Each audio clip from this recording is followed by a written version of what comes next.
मार्फाबाट मुक्तिनाथ मन्दिरसम्मको जुमसुम बजार 12 बजे हावै सरर अहिले कागबेनी आएको छौँ। कागबेनी चाहिँ यस्तो धार्मिक स्थल हो, पितृमोक्षका लागि श्राद्ध गर्ने स्थल पनि रहेको छ। यहाँ फाइनली हामी चाहिँ जोमसुममा आइपुगेको छौँ। पार्किङ स्थल, गाडी चाहिँ यहीँनिर राखेर अब मन्दिरको लागि थोरै अगाडि जानुपर्नेछ। नमस्कार, शुभ बिहानी मोहिनी ब्लगमा हजुरलाई स्वागत छ। आज चाहिँ म मार्फाबाट मुक्तिनाथ क्षेत्रसम्मको सम्पूर्ण यात्राको जानकारी दिने कोसिस गरेछु। निरन्तर मोहिनी ब्लगमा जोडिएर नयाँ ठाउँको नयाँ ट्राभलिङ ब्लगहरू हेर्न सक्नुहुनेछ। हामी पोखराबाट आएको मेन बाटो धेरै ठाउँ राम्रो छ। अब तर विचार गर्नु होला, अलिकति मौसम पानी पर्दा चाहिँ 2-3 ठाउँ मात्रै अप्ठ्यारो, नभए कारहरू सबै आइरहेको छ यो बाटोमा होइन। हामी बसेको होटल चाहिँ यो रहेको छ। बेलुका नाइट आएर यहाँ बस्यौँ भने अब यात्रा हाम्रो यता रहनेछ। बिहानको मौसम चाहिँ एकदम खुल्ला छ, परसम्म देख्न सक्नुहुन्छ। केही क्षणमा चाहिँ हामी 1 देखि 1.5 घन्टासम्म मुक्तिनाथ मन्दिर पुग्नेछौँ। नयाँ ठाउँको नयाँ जानकारी दिने कोसिस गर्नेछु मार्फाबाट मुक्तिनाथ मन्दिरसम्मको। हजुरहरू पोखराबाट बिहानै आउँदाखेरि मजाले मार्फा बजार बसेर यहाँको स्पेसली स्याउबारी, जेरी गल्ली सबै घुमेर मुक्तिनाथ दर्शन गर्न सक्नुहुने ठाउँ रहेको छ। एउटा थोरै दूरीमा मुक्तिनाथ पुगिन्छ।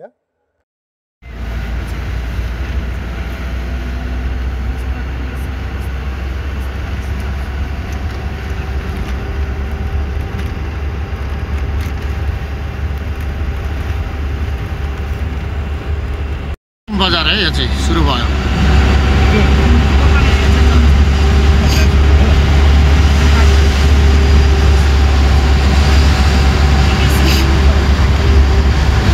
जुमसुम बजार 12 बजे हावै सरर।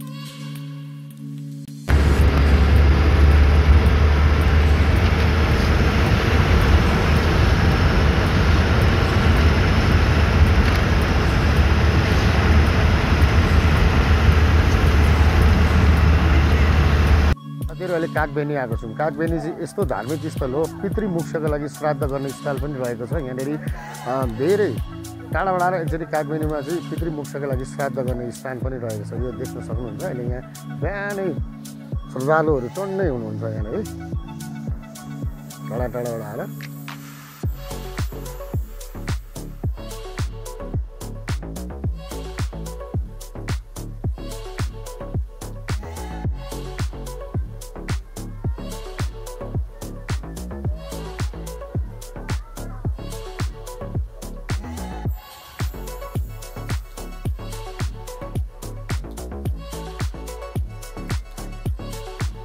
यो चाहिँ कागबेनी नदी, पितृमोक्षका लागि श्राद्ध गर्ने स्थान।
फेरि फाइनली हामी चाहिँ जोमसुममा आइपुगेको छौँ। पार्किङ स्थल, गाडी चाहिँ यहीँनिर राखेर अब मन्दिरको लागि थोरै अगाडि जानुपर्नेछ। अहिले हामी यो बाटो हुँदै आएको थियौँ।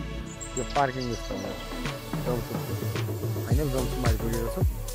अब यताबाट हिँडेर जाने मन्दिरको लागि भने माथिबाट पनि हिँडेर जाने ठाउँ स्थान छ मन्दिर चाहिँ।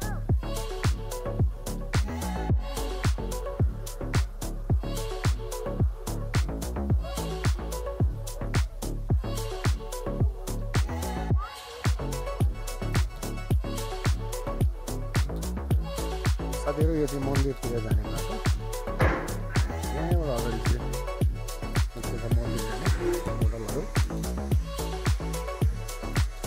थोरै हिँड्नुपर्छ यहाँबाट।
गुड आइपुग्नु भएको छ आन्टीहरू।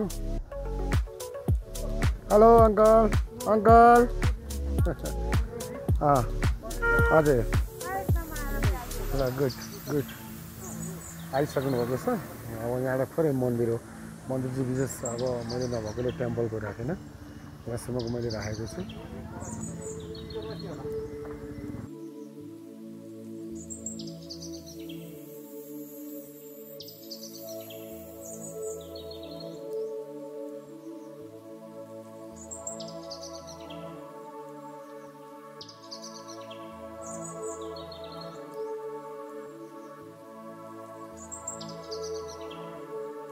मेरो आजको भिडियो कस्तो लाग्यो, कहाँबाट हेर्नुहुन्छ, नयाँ नयाँ ठाउँको नयाँ नयाँ भिडियोको जानकारीमूलक भिडियो लिएर सधैँ उपस्थित हुन्छ भन्दै आजको भिडियोलाई पनि म यहीँ अन्त्य गर्दैछु।